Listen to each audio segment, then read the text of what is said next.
Okay guys, today's role analysis is with Justin, and what I want you to notice is he controls three things really well: position, pace, and grips.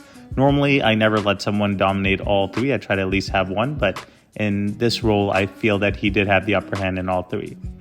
The match starts with me in seated guard and him circling around and determining the distance that we're going to play at.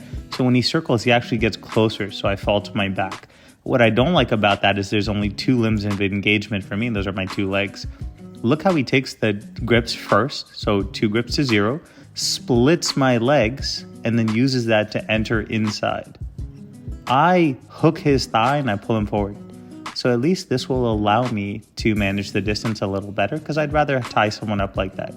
From here, what I'm looking for is a far side sleeve, and you can see that sleeve I want, he's controlling my wrist. And I swim inside to a single leg X. He tries to pull his leg out, I stay connected, and then I get my grip. I try to tip him backwards. He does a nice job stuffing, trying to go straight to mount.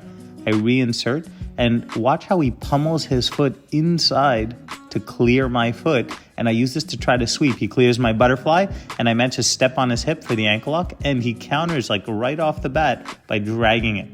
Now at this point, I've basically exposed myself to an Ezekiel and a leg drag, but I feel that I have the ankle. So all I do is I first cinch it up, then I use my hand on the ground and I shift my body back. And at this point, I think it's pretty close. I can feel the tension, and there's the tap. I give him a little bit of time to work, but I also slowly apply the lock. Second round, same starting position. You can see he's already determining the speed, the direction, the distance. So this time I try to grab a collar, and I get one grip. He has 2 dominant leg grips already, cuts to the inside. And what really helps me is my half lasso here, which I turn into a spider.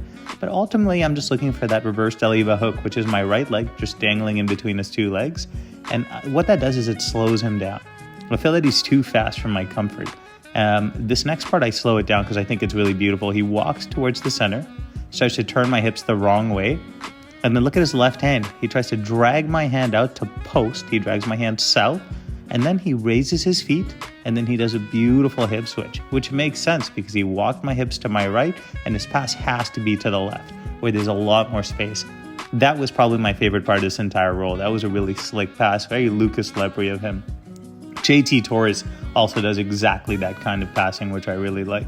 Solidifies the side control. I get my frame in, both frames in, that's a must. And as soon as I feel him come up, I pull my knees in, I threaten the armbar, and that's how I get my guard back. I know I'm probably not going to finish the armbar, but I know simply attacking it will ensure that he backs off. Again, he starts with dominant outside grips, tries to go for a leg drag, so I just keep my leg heavy, and I'm back to that position. Now I'm working my way to a sit-up guard because I feel that just the half guard to reverse De Leva wasn't enough control. I'm looking to feed his hand to the other hand, but he's not quite giving it to me. He steps back into an attempted saddle, but by keeping my legs intertwined and staying heavy to my right, it makes it a little bit harder for him to work. I suspect that he'll eventually cut back to a knee cut pass, and when he does, I'm going to crunch my body in and get a little bit closer to my underhook, and you see that's exactly what happens here. I feed a lapel grip or a belt grip inside and around his leg, so he stays more anchored to me and locked in a forward position. Now all I have to do is tip him, a little bit side to side action, off balancing him, but because I'm controlling that sleeve, it's a little bit easier, and that's the sleeve grip that he really wasn't giving me. Look at this, I tip him, weight transfers to his hand, and now I just surf behind him and I come on up. This is very like classic John Thomas style of sweeping. At this point, I'm starting to get a feel for his rhythm. So when he does this roll through back to guard, I actually cut inside into an over-under pass. And that's when he pushes my head off, creates some space, and resets. But I have this over-under pass position still, so I use it to stack him, drag the leg across, and at least get to a decent pass position. He does a nice job coming up onto his knee to reset. I chase the back a little bit, but I feel that now I'm just exposing myself to risk. I sprawl heavy on the double, and I slow this part down. Look how he steps to the side, changes the angle of the shot, pulls my knee up, and circles through. It was really nice, but I secure the neck, put a butterfly in, and I sweep. Anytime I get taken down, I don't mind, as long as I can have a butterfly hook. Now, while he's landing and being swept, that's when I switch to my knees and I come on top. So if I get taken down, I don't sweat it. I just try to build my guard on my way down. Here I slap in a Darce choke. I tried to work the choke a little bit. I feel that I don't have a super clean bite, so I just use it to reset. In the next round, again, that same starting position. This time I'm a little more aggressive. And what I do is I look to build my guard with that cross collar, and he immediately re-grips into a Toreando. So I go to my last minute counter to Toreando, which is post on the floor, secure a tricep, and move my hips out of the way. Some people call this an arm push. I find this to be a really effective counter to the Toreando. I actually posted a technique breakdown of this. And I use this again to come on top. He does a nice job facing me, not exposing his back, but the neck becomes exposed. And I just step forward and I clamp my thighs. I know that I probably wouldn't get the mount, but this at least kills his mobility. The only issue is I don't have anything to post on. I think I was pretty close with this guillotine, but he clears his legs, he shifts his hips away, and I just decide that it's not worth pursuing. It's not tight enough. The control's not there. And I just reset back to this half butterfly position, which I do like. And he clears that butterfly right away, so I sit up into a loop choke. So what I did was I attacked low, he responded low, and then I attacked high. Same thing, cross collar. Now he has that loop choke on his mind. So every time I sit up, he's a little more cautious and he respects that grip a little more. Sometimes I feel that I need to show some submission offense. That butterfly hook always tracking and following. He's really aggressive and effective with his gripping on my legs. So here, once I get the sleeve, as I start to figure out his game and his rhythm, I realize with him, what I need to do is I need to get to sit up guard. He steps back to try to enter that saddle position. My butterfly hook stops him. And this is where I really want to tip him backwards. He does a nice job. Look at this beautiful step over, rotation through. But I just track him. I use his momentum. And same thing, when his hand is heavy, I come up on my knees.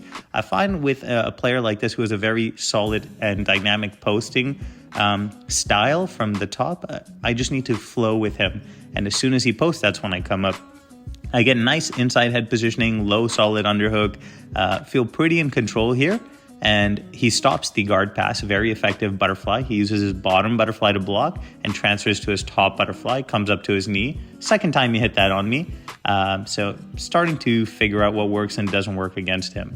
It's just slowly learning his game as we go through. Again, in the sit-up guard, feeding the belt. You're probably going to see a similar style sweep here. I try to transition to what's called the Y guard. He shuts me down, and I use my 2 feet to drag out his foot, and I come on top. Now watch this. He reverses, dives underneath. Some people call this a hero roll. Sweeps me forward. I just tuck my head so I don't get hurt, and I dive through to my back. And what I should have done is pummeled my right foot after I triangle my legs to defend against the knee bar under his foot. Totally missed that window. I think I got a little too relaxed because last time on the saddle, I didn't feel as threatened. So this is a bad position, and it gets worse when I let him control that leg. So at this point, not super happy with what I've given him, and I'm trying to problem solve. Holding the collar, thankfully I'm a little bit lankier, so that gives me some leeway. He is definitely attacking that ankle lock. I'm not super worried about it, but he has the upper hand here, and I'm a little bit stuck. So I realize sometimes the best defense is just offense. So I attack his free foot, and there it is. Definitely cheated a little bit with my length. Hope you guys learned something and enjoyed this roll analysis.